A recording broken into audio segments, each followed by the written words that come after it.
Salam sejahtera, puji Tuhan, kita akan mulaikan ibadah kita. Mari kita bersatu dalam doa. Bapa di surga, kami berterima kasih karena kami diberkati hingga saat ini. Ketika kami akan belajar firman-Mu, Roh Kudus kiranya akan menuntun hati dan pikiran kami. Dalam nama Tuhan Yesus kami persembahkan doa ini. Amin. Nah, firman Tuhan pada saat ini berjudul Raja dalam Kebenaran. Ayat tema Yeremia 23 ayat 6 berbunyi demikian.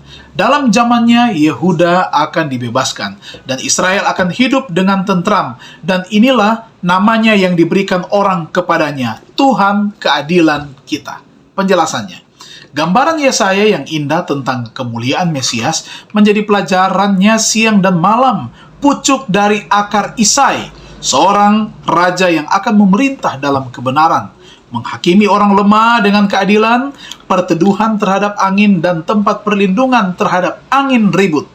Naungan batu yang besar di tangan yang tandus, Israel tiada lagi akan disebut yang ditinggalkan suami, ataupun tanahnya yang sunyi, melainkan akan disebut oleh Tuhan yang berkenan kepadaku, dan tanahnya bersuami. Yesaya 11 ayat 4, 32 ayat 2, kemudian Yesaya 62 ayat 4.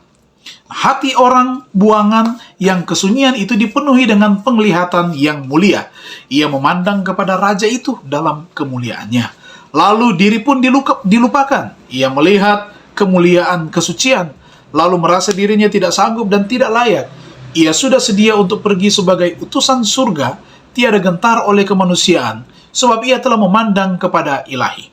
Ia dapat berdiri tegak dan berani di hadapan raja-raja duniawi, sebab ia sudah sujud di hadapan raja segala raja. Nah, Yohanes belum mengerti betul sifat kerajaan Mesias itu. Ia mengharap bahwa Israel akan dilepaskan dari musuh-musuh bangsanya. Tetapi kedatangan seorang raja dalam kebenaran dan penetapan Israel sebagai suatu bangsa yang suci merupakan tujuan harapannya yang besar itu.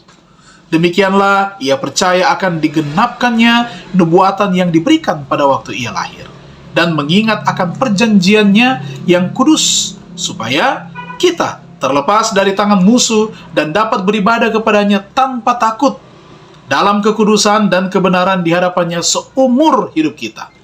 Nah, ia melihat bangsanya tertipu, merasa puas akan diri sendiri, dan juga tidur dalam dosa-dosanya. Ia ingin membangunkan mereka kepada cara hidup yang lebih suci. Kabar yang telah diberikan Allah kepadanya supaya disiarkan. Nah, dimaksudkan untuk mengejutkan mereka dari kelalaiannya dan membuat mereka gemar karena kejahatannya yang besar itu.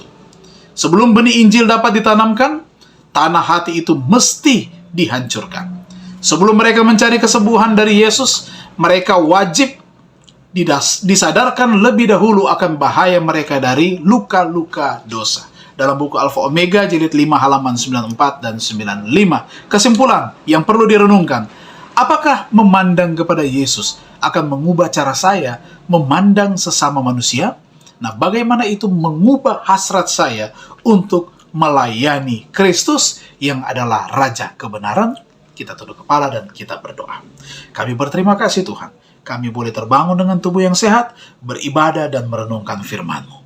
Dan di hari yang baru ini, segala pergumulan kehidupan kami, rencana hidup kami serahkan ke dalam tangan kasih Tuhan. Kami diberikan jalan keluar dan kemenangan, kami diberkati dalam semua kegiatan dan pekerjaan kami. Berkat melimpah menjadi bagian semua anak-anak Tuhan yang sudah beribadah bersama-sama. Di dalam nama Tuhan Yesus Juru Selamat, kami persembahkan doa ini. Amin.